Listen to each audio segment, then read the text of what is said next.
MLC Mohammad Ahmad शरीफ को council chairman के तौर पर मुंतखब किया गया है। तेलुगु देशम पार्टी के 14 MLCs के अलावा BJP के सोमाराजू और टीचर्स MLC सूर्या राव ने मोहम्मद अहमद शरीफ की तायीद की थी। काउंसिल चेयरमैन के ओहदे के लिए सिर्फ एक ही दरख्वास्त दाखिल की गई थी, जिसके बाद आज बिला मुकाबला मोहम्मद अहमद शरीफ को कानून साज काउंसिल का चेयरमैन मुंतखब किया गया।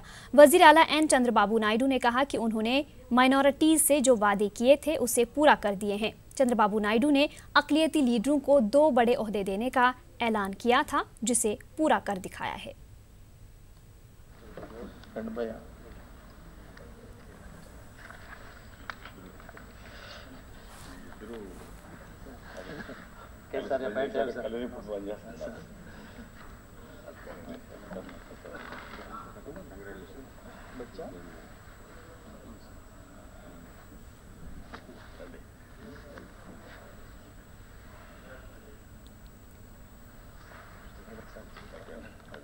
సక్రమంగా నామనిర్దేశము చేయబడిన అభ్యర్థి శ్రీ మహమ్మద్ అహ్మద్ షరీఫ్ గారు ఒక్కరే అయినందున శ్రీ మహమ్మద్ అహ్మద్ షరీఫ్ గారు అధ్యక్షులుగా ఏకగ్రీవంగా ఎన్నుకోబడినట్లు ప్రకటించుచున్నాను।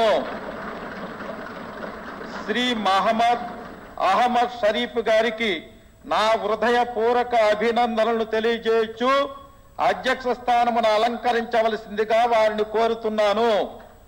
శ్రీ మహమ్మద్ అహ్మద్ షరీఫ్ గారిని అధ్యక్ష స్థానమునకు తీసుకురావాల్సినదిగా సభానాయకుడిని మరియు ఇతర పార్టీ నాయకులను కోరుతున్నాను।